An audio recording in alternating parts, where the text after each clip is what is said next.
tu mi je moj vjerni saputnik čaj. Quédate que quiero intentarlo, baby, El corazón va latiendo por ti más fuerte, Quédate que quiero intentarlo, baby, Zdravo narode, dobrodošli u moj novi video. U ovom procesu ozdravljenja i bolova u grlu odlučila sam da snimam sve nešto video za video. Uglavnom, tu mi je moj vjerni saputnik čaj. Moram prvo da vam pokažem ovu šoljicu, vidite kako je fina. Uglavnom,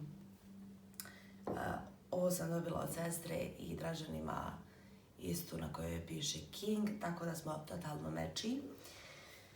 Inače, obožavam da nam parim šoljice, ali ajde, to je tema za neku drugu priliku. Uglavnom, ja sam odlučila da danas sa vama podijelim eto nekih par sitnica, zapravo da pričamo o tome šta se to promijenilo u trudnoći. Video neće biti kao šta niste znali o trudnoći i slično, nego eto čisto podijelit ću sa vama neko moje iskustvo, neke stvari koje su se, pa hajde kažem nekako onako psihički više promijenile nego što sam možda ja očekivala da će se promijeniti. Imala sam želju da snimim ovaj video prije nego što se porodim, jel? I s obzirom da je vrijeme praznika, kao što možete vidjeti, ja sam za vrijeme praznika pored Jelke, tako da eto. Uglavnom, hajde da krenemo. Jedna od stvari koja se definitivno promijenila jeste to da kad saznate da ste trudni, jedina stvar koja vam je zapravo bitna u cijeloj toj priči jeste to da je vaša beba zdrava i da sve bude u redu. Znači, nevjerovatno koliko druge stvari postanu nebitne. Znači, bukvalno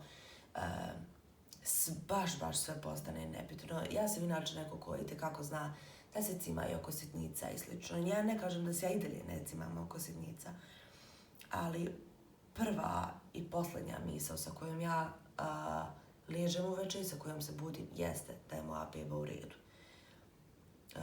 Ništa drugo mi iskreno nije bitno. Znači, ja znam da svi inače govore, jel, kad se beba rodi, pa to je posebna ljubav, pa to ćete tek da vidite i slično. Ja mogu samo da kažem da ta posebna ljubav nastane već od onog momenta kada saznate da ste trudni.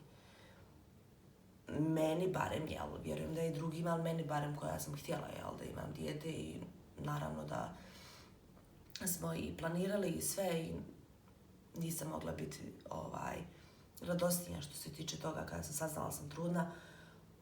Nekako, mislim, napeti ste, nervozni ste, zato što jednostavno samo hoćete i želite da sve bude u redu. Tako da, hvala Bogu da smo u 21. vijeku i da imamo razne vrste i testova i nalaza i bilo čega. Jednostavno da možete sebi da olakšate i da znate da ste zdravi i vi i beba. Također, ono što se promijenilo jeste da, ja ne znam, ja sam barem tip koji itekako ne voli da ide kod doktora, da se ne lažemo, ne volim ja ni sada. Ali pošto znam da je to nešto što treba, nebitno da li je pregled, da li su u pitanju nalaz ili bilo što tome slično, nemam problem da odem da to uradim. Prije ja sam bila katastrofa, znači ne zato što ja sad kao sam neažurna ili nešto, ne, vjerujte suprotno, ja volim sve da završim na vrijeme. Nego jednostavno zato što ne mogu da gledam te ljude po bolnicama, znači ne mislim konkretno na ljude koji dolaze tu, nego na ljude koji rade tu. Nek se niko ne uvrijedi, ali brate, ja ne znam ko to voli bolnice i ko to voli gore da biva, znači meni to nije jasno i nikad neće biti jasno.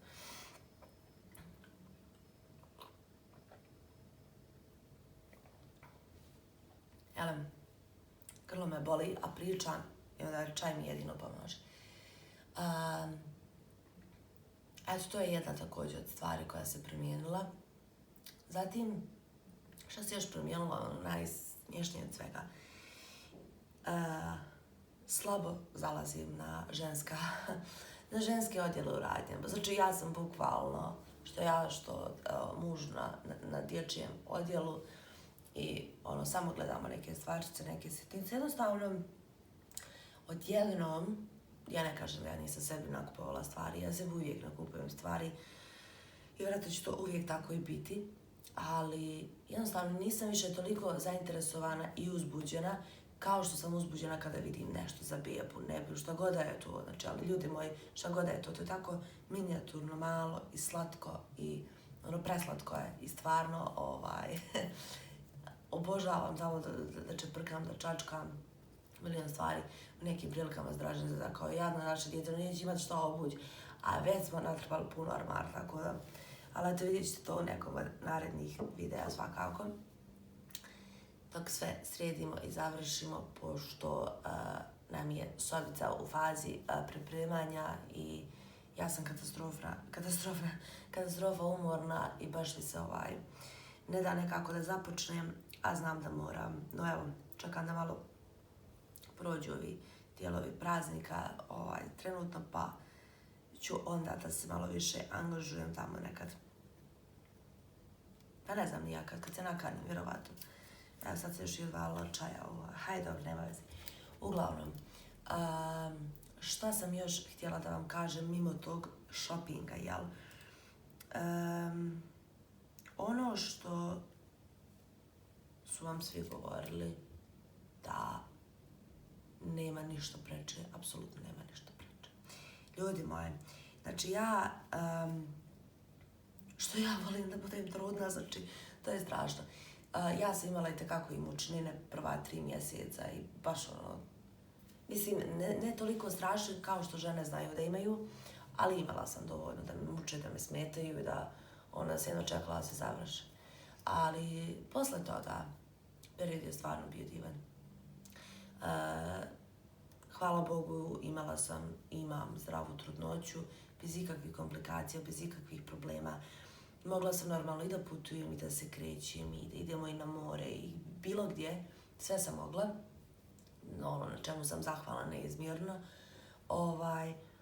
Ali stvarno, kad su te mučnine prošle, posle toga taj period, mislim, to se sve zaboravi. Valjda je to loše što se uvijek zaboravi i nekako baš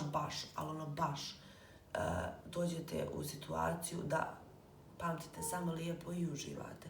Vjerujte da ja trenutno uživam. Iako ja imam mojih problema i imam nenormalne bolove u leđima, i grčeve, i oticanje, i nespavanje, i trenutno sam i prehlađena, i sve što mi fali, iskreno osjećam se kao malo dijete kad tako počnem da kukam, šta mi sve fali. Nekako se to sve zanemari, mislim, ne znam kako i zašto, ali se sve zanemari. Tako da, eto nekako, ja stvarno volim da budem trudna. Barem sada, ako bi mi svaka trudnoća bila kao ova, pa ja ne znam, vjerojatno imala 10 djece, baš. E sad, naravno vidjet ćemo kako će sve biti na porodu, da li će sve biti, ali eto. Također, ovo kao šta se promijenilo u trudnoći, iskreno vam kažem, ovo što ću vam sada reći, to se nije promijenilo, ali eto, navest ćemo je. Jeste zapravo taj neki, pa hajde da kažemo, strah od poroda.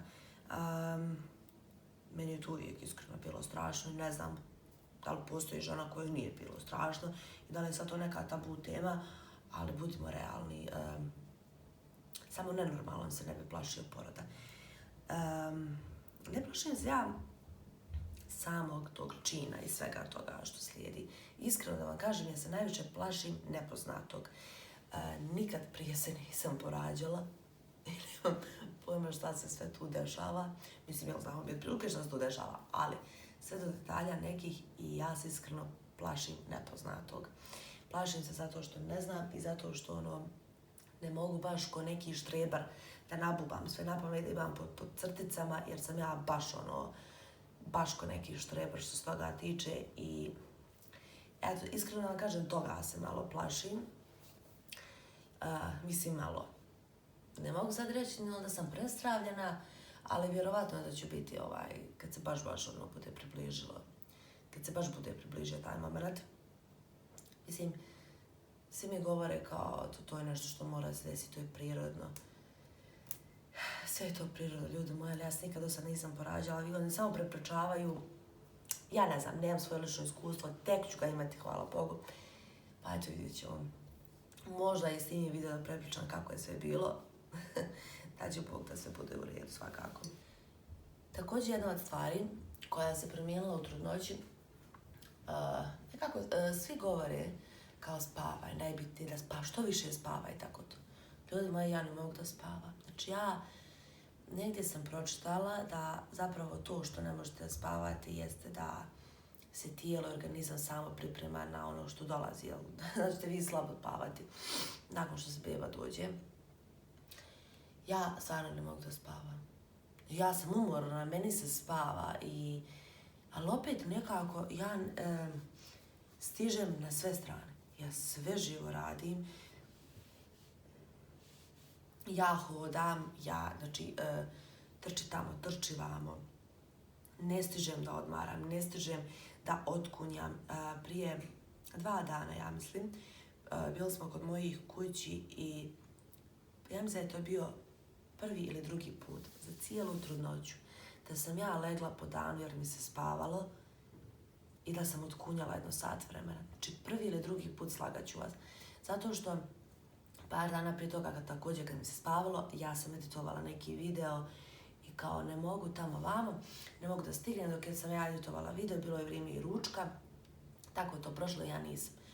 I taj dan sam stvarno onako otkunjala i to je jedino je to bilo. Ja mislim da je jedino, možda tad i eventualno još jedno, ne bih baš da budem 100% sigurna, ali eto, znači, ja toliko ne spavam, ja sam se noćas, iskreno da vam kažem, probudila najmanje 5 puta, išla do toaleta, vratila se, budim se, ne mogu da spavam. Meni su oči kao da se ne znam kako naspavana s tim, da sam, znači to dođe pretprošla noć, strašno loše spavala jer me grlo boli. Jednostavno ne mogu ni da se namjestim i baš sam mislila da ću noćas malo bolje odspavati jer sam umorna, međutim izgleda da ne. Tako da ja iskreno ne znam, ovaj moj umor je prešao u hronični i ne znam dokad će to da traje, dokad ću ja moći to tako fizički da izdržim. Imam mogućnosti i da legnem i da odspavam, ali jednostavno meni su oči ko filčane i ne vrijedi, znači stvarno ne vrijedi. Ali vjerovatno ću odspavati kad beba dođe, onda će mi se malo više spavati, sigurno ću biti onda mrtva, umorna, pretpostavljam, zato što ne spavam sad, pa moram nekad spavati, jel? Još jedna stvar koju ću spomenuti, pa da ne bi baš puno dužila s ovim videom, ja sam htjela samo nakratko da se osvrnem na neke stvari koje sam ja primijetila da su se možda promijenile ili ipak nisu. Jeste zapravo to da ja sebe nikad ljepše nisam izgledala. Znači, sa većim stomakom, jel? Sa oteknutim nogama, licem, nosem, bolovima u grlu, ne znam ni ja čim. Ja nikad sebi ljepše nisam izgledala. To je ono što vam ja kažem, ja volim da budem trudna. Znači, bukvalno, meni niti smetaš, sad si kao ti debeo, jel? Mislim, nisam ja debela, ja sam trudna, ali eto kao sad spadate, vidite, neke punije, jer treba vam neki drugi modeli odjeći ili šta već. Kako god to neko gledao, znači, meni, ja ne znam da li to se i drugim ženama dešava, iskreno nisam nikad pitala nekoga ko je to bio trudan, ali stvarno, ljudi moji, znači meni je to ekstra, znači ja sebi super izgledam i meni ništa ne smeta. Imam ja tu težinu, hvala Bogu, zbog bebe i to malo teže i ustajanje i kretanje i sve, ali to nema veze s ovim, znači bukvalno što se tiče izgleda, meni tu ništa ja to ne bi mijenjala, zato što ne znam da li druge žene, ali ja se iskreno nikad ljepše nisam osjećala u svojoj koži. Tako da, eto narode, ne bih više pričala, malo me više i grlo boli, a eto, ne znam, iskreno naprežem se više nego što bih trebala. Tako da, eto, tu ću završiti ovaj video. Nadam se da vam se dopao i eto, to bi vam bilo to. Ljubim vas sve i vidimo se u narednom. Ćao!